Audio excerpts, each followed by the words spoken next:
Hi, it's Jane, and on Healthier You, we're going to look at the Weston Price diet. All right, let's get into the medical disclaimer first. Always check with your physician before starting any exercise or dietary program. Information here is my personal research into different health topics, not to be considered medical advice. Okay, now I first heard of Western Price diet probably a couple of years ago. Um, I want to say it was the Crafty Gemini on YouTube that had talked about the Weston Price diet. She really didn't even talk about diet. She just mentioned this book that she referenced. So I went and I purchased the book, and the whole thing is just absolutely fascinating. But the Western Price diet, we're going to get into that now, what it is.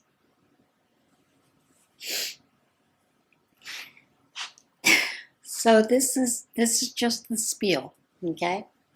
Once you start researching wellness practices, you start to realize that the human diet has taken some drastic twists and turns over the past 150 or so years. What was once a diet that was regionally specific, whole food based, naturally, organic, and seasonal, has become a buffet of anything you want, whenever you want it.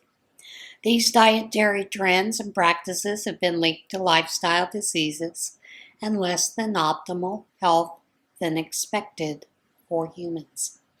The Western Price diet is a set of nutritional principles based on the philosophy and research of Weston A. Price, which advocates for whole foods grown naturally with ancestral focus. It also doesn't include whole food groups like many currently popular dietary philosophies exclude, like many popular dietary philosophies do. The WAP, or WAP, diet promotes buying foods from local farmers, supporting your local economy, and working in political advocacy for food access. But what is the history of this dietary philosophy? All right, who was Weston A. Price?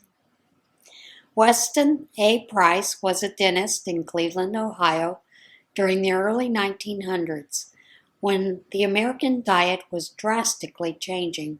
He decided he wanted to learn about dental conditions throughout the world, specifically in traditional cultures that hadn't yet been exposed to Western food products, especially sugar. So throughout the 1930s, he and his wife Florence traveled the world, studying and photographing varied remote cultures, their teeth, and diet. Dr. Price found that in the places that hadn't yet adopted a Western diet, the people were fit, strong, and their teeth were nearly perfect. Yet, when he traveled to a nearby village where the same ethnic groups were abandoning their traditional diets and instead eating more Western foods, sugar, white flour, their children were born with crowded teeth and struggled with dental health and tooth decay. He studied their traditional farming and food preparation methods, exploring the ways in which they fulfilled their dietary needs in different environments with varied access to foods. He also discovered they were eating incredibly nutrient-dense foods, often due to the ways they grew, raised, hunted, and prepared the food. Came to believe that the ancestral foodways were keeping culture groups healthy and strong, without a strong need for dentists or doctors. However, once the processed foods from the West leaked into their diets, their health and teeth began to fail, requiring dental care and medical intervention. He published his research observations, photos, and conclusions in a book called Nutrition and Physical Degeneration. And there are a lot of recipes in this book. While his research methods are likely to be flawed by today's standards, he offers us a peek into a world that was drastically changing and doesn't exist today. His conclusions may or may not be entirely accurate, but his observations are priceless to help us understand how wellness affects our overall health for generations. And general dietary guidelines. In recent decades, Weston A. Price's work was collected and distilled into the core mission of the Weston A. Price Foundation, a non-profit founded by Sally Fallon Morrell and Mary Enig to promote the work of Weston Price. The Weston A. Price Foundation advocates eating whole, unprocessed foods all of the time.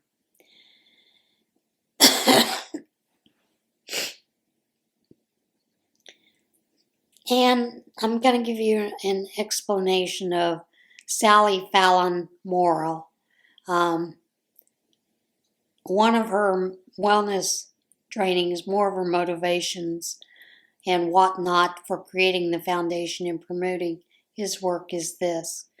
Diet dictocrats are people who act like dictators with food telling us how to eat and promulgating the low-fat, high-carb, low-salt, low cholesterol myths about diet, which has pushed people away from real healthy food into processed foods, which is exactly the point of these guidelines.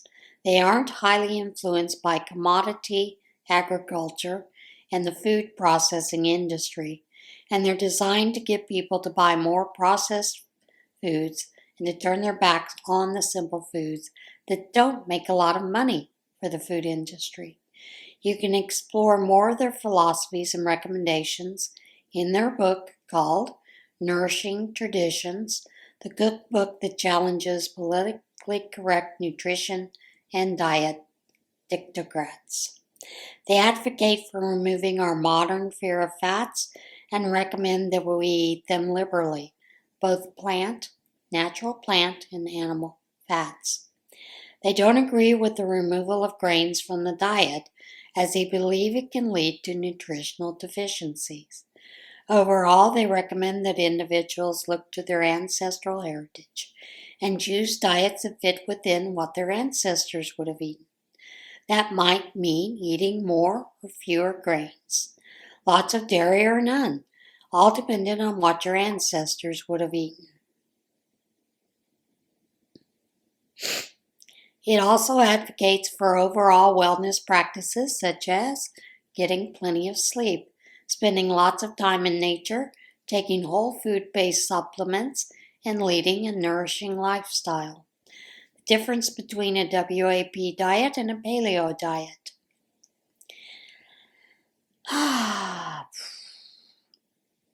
In the past couple of decades, the paleo diet has emerged as another ancestrally focused dietary philosophy.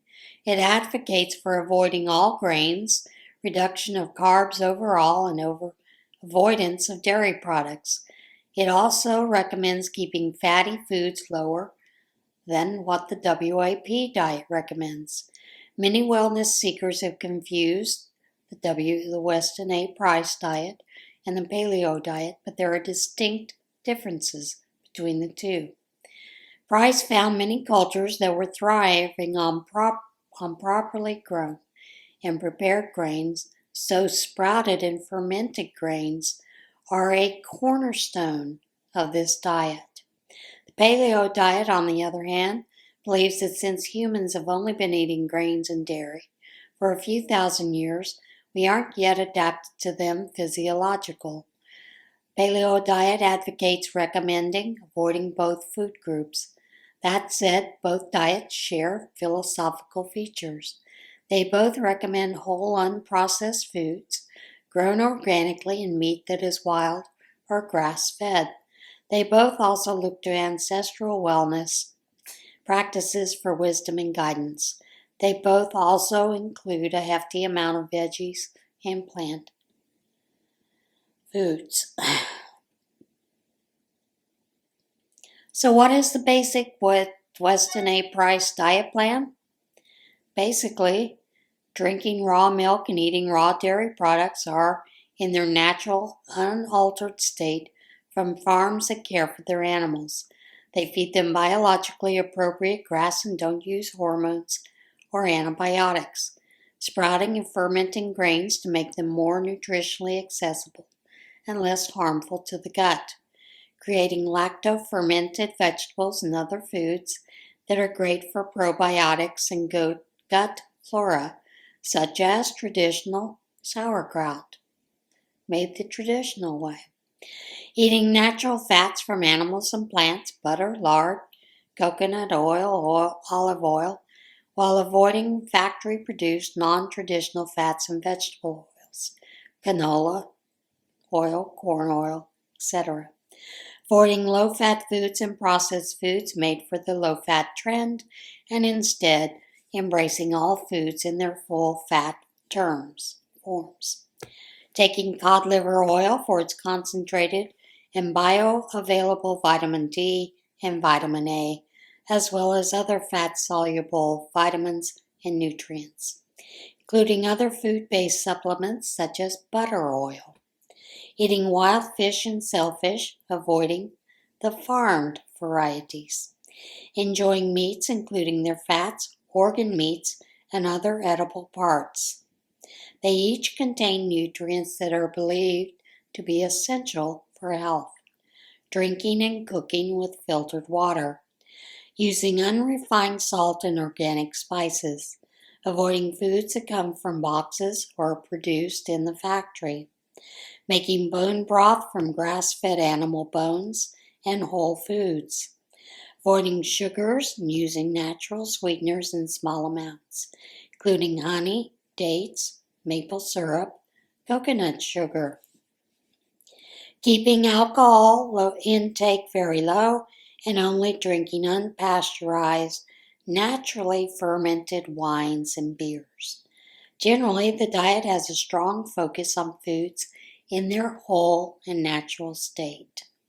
It also warns against anti-nutrients such as phytic acid, found in the cells of whole grains and nuts.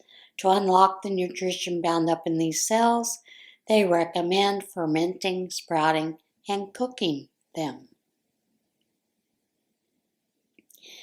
This diet also enjoys unrestricted dairy and fat access from animal products, which differs from many other dietary recommendations. So what are some of the pros and cons?